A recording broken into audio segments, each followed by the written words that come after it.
Hello friends, welcome to jobs in Telugu YouTube channel. Friends, మనకి postal department నుంచి postal GDS cycle 4కి సంబంధించిన 2022 notification అఫీషియల్గా అన్ని రాష్ట్రాలకి కలిపి ఒకేసారి ఈరోజు రిలీజ్ కావడం జరిగింది. సో దీనికి సంబంధించి మీరు ఈ వెబ్సైట్లోనే మే నెల 2వ తేదీ నుంచి అంటే ఈ రోజు నుంచి జూన్ 5వ తేదీ మధ్యన ఆన్లైన్లో అప్లికేషన్స్ అయితే ఇదే వెబ్సైట్లో సబ్మిట్ చేసుకోవాల్సి ఉంటుంది. ఆన్లైన్ అప్లికేషన్ ప్రాసెస్ వీడియో కావాలని కోరుకునే ప్రతి ఒక్కరు కూడా వీడియోని లైక్ చేసి కింద కామెంట్ సెక్షన్లో ఎస్ అని చెప్పేసి కామెంట్ చేయండి. ఎక్కువ మంది రెస్పాండ్ అయినట్లయితే మీకు యూజ్ అయ్యే విధంగా డీటెయిల్డ్ అప్లికేషన్ ప్రాసెస్ వీడియో అయితే చేస్తాను. కాబట్టి ప్రతి ఒక్కరు కూడా లైక్ చేసి కింద కామెంట్ సెక్షన్లో కామెంట్ చేయండి. సో మనకి ఇక్కడ అన్ని రాష్ట్రాలకి సంబంధించి ఆంధ్రప్రదేశ్, తెలంగాణతో పాటు మిగిలినటువంటి రాష్ట్రాలకి సంబంధించినటువంటి నోటిఫికేషన్స్ అన్నీ కూడా పాన్ ఇండియా వైజ్గా ఒకేసారి రిలీజ్ చేశారు. ఇక్కడ మనకి నోటిఫికేషన్ అని చెప్పేసి ట్యాబ్ ఉంటుంది. సో దీనిపైన క్లిక్ చేస్తే సర్కిల్ వైజ్ పోస్టులు అని చెప్పేసి ఉంటుంది. సో మనకి సర్కిల్స్ వైజ్గా ఉన్నటువంటి పోస్టుల వివరాలన్నీ కూడా మనకి టేబుల్లో అయితే ఇచ్చారు. సో ఆంధ్రప్రదేశ్కి సంబంధించి చూసుకున్నట్లయితే 1716 పోస్టులు అయితే రిలీజ్ కావడం జరిగింది. తెలంగాణకి సంబంధించి చూసుకున్నట్లయితే మనకి ఇక్కడ మొత్తంగా 1226 పోస్టులను అయితే రిలీజ్ చేశారు. టోటల్గా ఏపీ అండ్ తెలంగాణకి సంబంధించి మనకి 2900కి పైగా వేకెన్సీస్ అయితే మనకి ఇక్కడ రిలీజ్ కావడం జరిగింది. ఇంకా మిగిలినటువంటి రాష్ట్రాలకి సంబంధించినటువంటి వేకెన్సీస్ కూడా మీరు ఇక్కడైతే చూసుకోవచ్చు. ఎక్కువగా మనకి ఉత్తరప్రదేశ్ అండ్ ఈ పర్టికులర్ స్టేట్స్కి అయితే మనకి ఎక్కువ వేకెన్సీస్ అయితే మనకి ఇక్కడ అలాట్ చేయడం జరిగిందని ఇక్కడ మనకి టేబుల్లో అయితే తెలుస్తోంది. మొత్తంగా మనకి 35 రాష్ట్రాలకి సంబంధించినటువంటి వేకెన్సీస్ అంటే మనకి ఇక్కడ నార్త్ ఈస్టర్న్ స్టేట్స్ కావచ్చు, అలాగే యూనియన్ టెరిటరీస్ కావచ్చు, ఇవన్నీ కలిపి మనకి చూసుకున్నట్లయితే 38,926 పోస్టులతోటి మనకి పోస్టల్ జీడిఎస్కి సంబంధించి పాన్ ఇండియా వైజ్గా నోటిఫికేషన్ అయితే రిలీజ్ కావడం జరిగింది. సో ఏపీ అండ్ తెలంగాణకి సంబంధించి 2900+ వేకెన్సీస్ అయితే ఉన్నాయి.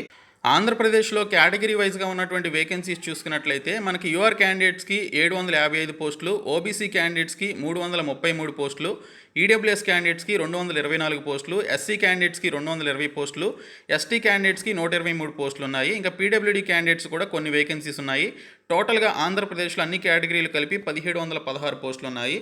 ఇంకా తెలంగాణకి సంబంధించి చూసుకున్నట్లయితే మనకి ఇక్కడ యూఆర్ క్యాండిడేట్స్కి 509 పోస్టులు, ఇంకా ఓబీసీ క్యాండిడేట్స్కి వచ్చేసి మనకి ఇక్కడ 266 పోస్టులు, ఈడబ్ల్యూఎస్ క్యాండిడేట్స్కి 123 పోస్టులు, ఎస్సీ క్యాండిడేట్స్కి 200 పోస్టులు, ఇంకా ఎస్టీ క్యాండిడేట్స్కి 88 పోస్టులు ఉన్నాయి. ఇంకా పీడబ్ల్యూడీ క్యాండిడేట్స్కి వీరికి ఉన్నటువంటి వేకెన్సీస్ అన్నీ కలిపి 1226 పోస్టులు అయితే మనకి రిలీజ్ కావడం జరిగింది.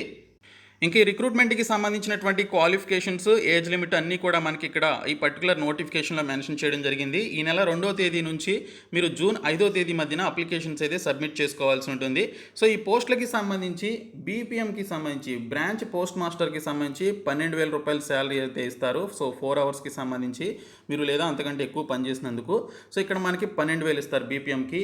ఏబీపీఎం లేదా డాక్ సేవకి 10,000 రూపాయల శాలరీ అయితే ఇవ్వడం జరుగుతుందని ఇక్కడైతే మనకి క్లియర్గా డీటెయిల్స్లో మెన్షన్ చేయడం జరిగింది. ఇంక ఈ పోస్టులకి సంబంధించిన ఎలిజిబిలిటీ చూసుకున్నట్లయితే ఏజ్ వచ్చేసి మినిమం 18 సంవత్సరాలు, మ్యాక్సిమం వచ్చేసి 40 సంవత్సరాలు ఉండాలని చెప్పేసి ఇక్కడ మనకి మెన్షన్ చేశారు. ఇంకా ఎస్సీ ఎస్టీ క్యాండిడేట్స్కి 5 years ఏజ్ రిలాక్సేషన్ ఉంటుంది, ఓబీసీ క్యాండిడేట్స్కి 3 years ఏజ్ రిలాక్సేషన్ ఉంటుంది. టోటల్గా మనకి ఎస్సీ ఎస్టీ క్యాండిడేట్స్ 45 years వరకు ఏజ్ ఉన్నటువంటి వారు అప్లై చేయొచ్చు. ఇంకా ఓబీసీ క్యాండిడేట్స్ 43 years వరకు ఏజ్ ఉన్నటువంటి వారు అప్లై చేసుకోవచ్చు.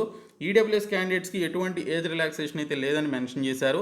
ఇంకా పీడబ్ల్యూడీ క్యాండిడేట్స్కి 10, 13, 15 years చొప్పున వీరికి సంబంధించి ఏజ్ రిలాక్సేషన్ అయితే as per central government rules ప్రకారం ఉంటుంది. ఇంక ఈ పోస్టులకి సంబంధించి ఫిజికల్లీ హ్యాండిక్యాప్డ్ ఎవరెవరు అప్లై చేసుకోవచ్చు అనేది ఇక్కడ మెన్షన్ చేశారు. ఇంకా ఈ పోస్టులకి సంబంధించి మీరు అప్లై చేయాలి అంటే మీకు ఉండాల్సిన క్వాలిఫికేషన్ వచ్చేసి మినిమం 10th స్టాండర్డ్ పాస్ అయితే చాలు ఈ పర్టికులర్ పోస్టులకి సంబంధించి అప్లై చేసుకోవచ్చు. 10th పాస్ అయ్యి మీకు 18 సంవత్సరాలు కంప్లీట్ అయి ఉంటే సో ప్రతి ఒక్కరు కూడా ఈ పోస్టులకి సంబంధించి అప్లికేషన్స్ పెట్టుకోవచ్చు. ఇంకా కంపల్సరీ నాలెడ్జ్ ఆఫ్ లోకల్ లాంగ్వేజ్కి సంబంధించి కూడా క్లియర్గా మెన్షన్ చేశారు. మీరు ఏ స్టేట్కి అయితే అప్లై చేస్తారో సో ఆ స్టేట్కి సంబంధించినటువంటి లోకల్ లాంగ్వేజ్ అనేది మీరు చదువుకున్నటువంటి 10th స్టాండర్డ్లో ఒక కంపల్సరీ సబ్జెక్ట్గా ఉండాలని చెప్పేసి మెన్షన్ చేశారు. అలాగే ఆ లోకల్ లాంగ్వేజ్ అనేది మీకు వచ్చి ఉండాలని చెప్పేసి కూడా ఇక్కడ డీటెయిల్స్లో ఇవ్వడం జరిగింది. ఇంకా నాలెడ్జ్ ఆఫ్ సైక్లింగ్కి సంబంధించి కూడా మనకి ఇక్కడైతే క్లియర్గా మెన్షన్ చేయడం జరిగింది. సో మనకి సైక్లింగ్ అనేది ఈ పోస్టులకి సంబంధించి వచ్చి ఉండాలి. సైక్లింగ్ అంటే సైకిల్ తొక్కడం అనేది వచ్చి ఉండాలని చెప్పేసి ఇక్కడైతే మనకి డీటెయిల్స్లో మెన్షన్ చేశారు. సైక్లింగ్ కానీ లేదా స్కూటర్ కానీ లేదా దాని రిలేటెడ్ ఏ వెహికల్ మీకు రన్ చేయడం వచ్చినా కూడా మీరు దీనికి సంబంధించి అప్లై చేయొచ్చు అని చెప్పేసి మెన్షన్ చేయడం జరిగింది. సైకిల్ తొక్కడం రాకపోయినా కూడా మీరు అప్లై చేయొచ్చు, ప్రాబ్లం ఏమీ ఉండదు. ఇంక ఈ పోస్టులకి సంబంధించి residents and accommodation for locating branch post office చూసుకున్నట్లయితే మీకు జాబ్ లొకేషన్ ఎక్కడైతే వస్తుందో అక్కడే మీకు అకామిడేషన్ కూడా ప్రొవైడ్ చేయడం జరుగుతుందని చెప్పేసి ఇక్కడైతే మనకి డీటెయిల్స్లో ఇచ్చారు. ఈ పోస్టులకి సంబంధించి మీరు అప్లై చేయడానికి మీరు అఫీషియల్ వెబ్సైట్ అయినటువంటి Indian post GDS online .gov.in అనేటువంటి ఒక సైట్లోనికి వెళ్ళి మీరు అప్లికేషన్స్ అయితే సబ్మిట్ చేయాలి. సో మీరు అప్లికేషన్ సబ్మిట్ చేయడానికి మీ దగ్గర ఉండాల్సినటువంటి డీటెయిల్స్ ఇక్కడ చూసినట్లయితే మీ నేమ్ అనేది మీరు అప్లికేషన్లో ఎంటర్ చేయాలి, మీ father name and mother name అనేది ఎంటర్ చేయాలి, మీ యొక్క మొబైల్ నెంబర్ ఉండాలి, ఈమెయిల్ ఐడి కలిగి ఉండాలి, డేట్ ఆఫ్ బర్త్ని ఎంటర్ చేయాలి, అలాగే మీ యొక్క జెండర్ని మీరు సెలెక్ట్ చేసుకోవాలి, కమ్యూనిటీ అంటే క్యాస్ట్ ఏంటి అనేది సెలెక్ట్ చేసుకోవాలి, అలాగే మీరు ఫిజికల్లీ హ్యాండిక్యాప్డ్ అయితే దానికి సంబంధించినటువంటి పర్సంటేజ్ ఎంత ఉంది, అలాగే ఆ సర్టిఫికేట్ ఉండాలి. ఇంకా state in which 10th class passed, మీరు ఏ స్టేట్లో పాస్ అయ్యారు 10th క్లాస్ అనేది మెన్షన్ చేయాలి. అలాగే local language studied in 10th class, మీరు ఏ లాంగ్వేజ్లో 10th క్లాస్ని పాస్ అయ్యారు అనేది ఇక్కడ మీరు మెన్షన్ చేయాలి. ఇంకా year of passing 10th class ఎప్పుడు పాస్ అయ్యారు అనేది మెన్షన్ చేయాలి. ఇంకా స్కాన్డ్ ఫోటోగ్రాఫ్కి సంబంధించినటువంటి రీసెంట్ పాస్పోర్ట్ సైజ్ ఫోటోగ్రాఫ్ అనేది అప్లోడ్ చేయాలి. ఇంకా సిగ్నేచర్ కూడా మీరు అప్లోడ్ చేయాలని చెప్పేసి ఇక్కడ మనకి డీటెయిల్స్లో ఇవ్వడం జరిగింది. ఇంకా ఈ పోస్టులకి సంబంధించినటువంటి ఫీ పేమెంట్ చూసుకున్నట్లయితే 100 రూపీస్ ఫీ అనేది మీరు పే చేయాలని చెప్పేసి ఇక్కడ డీటెయిల్స్లో ఇచ్చారు. సో మనకి ఇక్కడ క్లియర్గా 100 రూపీస్ ఫీ పేమెంట్ చేయాలని చెప్పేసి డీటెయిల్స్లో ఇవ్వడం జరిగింది. అయితే ఈ ఫీ పేమెంట్కి సంబంధించి SC/ST క్యాండిడేట్స్కి ఫీ నుంచి ఎగ్జామ్షన్ అయితే ఇవ్వడం జరుగుతుంది. మిగిలినటువంటి క్యాండిడేట్స్ 100 రూపీస్ ఫీ అనేది పే చేయాలని చెప్పేసి డీటెయిల్స్లో ఇచ్చారు. ఇంకా మీరు అప్లోడ్ చేయాల్సినటువంటి మ్యాండేటరీ డాక్యుమెంట్ చూసుకున్నట్లయితే మీరు రీసెంట్ ఫోటోగ్రాఫ్ అలాగే మీ యొక్క సిగ్నేచర్ ఈ రెండు అప్లోడ్ చేస్తే సరిపోతుందని ఇక్కడ మెన్షన్ చేశారు. ఈ రెండు మాత్రమే మనకి ఇక్కడ మ్యాండేటరీగా అప్లోడ్ చేయాల్సినటువంటి డాక్యుమెంట్స్. సో JPG ఫార్మాట్లో 50 KB అండ్ 20 KB లోపు ఉండే విధంగా చూసుకొని మీరు ఈ డాక్యుమెంట్స్ అనేవి ఫోటోగ్రాఫ్ అండ్ సిగ్నేచర్ అనేది అప్లోడ్ చేయాలని చెప్పేసి డీటెయిల్స్లో ఇవ్వడం జరిగింది. ఇంకా బ్రాంచ్ పోస్ట్ మాస్టర్ BPMకి సంబంధించి, ABPMకి సంబంధించి, అలాగే డాక్ సేవకి సంబంధించినటువంటి ఈ యొక్క జాబ్ ప్రొఫైల్ ఏ విధంగా ఉంటుందనేది మనకి ఇక్కడ క్లియర్గా ఇవ్వడం జరిగింది. ఈ డీటెయిల్స్ మీరు చదివితే మీకు కంప్లీట్ డీటెయిల్స్ అయితే తెలుస్తాయి. ఇంక ఈ రిక్రూట్మెంట్కి సంబంధించినటువంటి సెలక్షన్ ప్రాసెస్ ఏ విధంగా ఉంటుందనేది చూసుకున్నట్లయితే ఇది ఒక కంప్యూటర్ జనరేటెడ్ సిస్టమ్ ద్వారా మీకు 10th క్లాస్లో వచ్చినటువంటి మెరిట్ మార్కుల ఆధారంగానే రిక్రూట్మెంట్ అయితే ఉంటుంది. ఎటువంటి ఎగ్జామినేషన్ అయితే ఉండదు. సో మీకు 10thలో మంచి మార్క్స్ వచ్చినట్లయితే కంపేర్ టు అదర్స్ మీకు మంచి మార్కులు ఉన్నట్లయితే మీకు ఈ జాబ్ అనేది రావడం జరుగుతుంది. సో మీకు ఈ పర్టికులర్ మెరిట్ మార్కులు అనేవి కంప్యూటర్ జనరేషన్ ద్వారా ఆటోమేటిక్గా సెలెక్ట్ చేయడం జరుగుతుంది. సో మెరిట్ మార్కులు వచ్చినటువంటి వారిని సెలెక్ట్ చేసుకొని వారికి ఈ యొక్క పోస్టల్కి సంబంధించిన GDS జాబ్స్ అనేవి ఇస్తారనమాట. సో వన్స్ మీరు సెలెక్ట్ అయ్యారని తెలిసిన తర్వాత డాక్యుమెంట్ వెరిఫికేషన్కి వెళ్ళాల్సి ఉంటుంది. సో ఆ డాక్యుమెంట్ వెరిఫికేషన్ కూడా అయిపోయినట్లయితే మీరు పోస్టల్ GDSగా జాబ్ అయితే చేయాల్సి ఉంటుంది. కొంతమందికి మనకి 10th క్లాస్ మార్క్స్లో మనకి CGPAలో ఇచ్చారు కదా. సో వాటిని మీరు ఇక్కడ 9.5తో మీరు మల్టీ ఫ్యాక్టర్ ఈ పర్టికులర్ 9.5తో మల్టిప్లై చేసుకోవాలని చెప్పేసి ఇక్కడ మనకి డీటెయిల్స్లో ఇవ్వడం జరిగింది. మీకు 10 పాయింట్స్ వచ్చినాయి అనుకుంటే 10/10, సో దాన్ని మీరు 9.5తో మల్టిప్లై చేయాలి. అంటే మీకు 100కి 95% మార్కులు వచ్చాయని చెప్పేసి అర్థం అనమాట.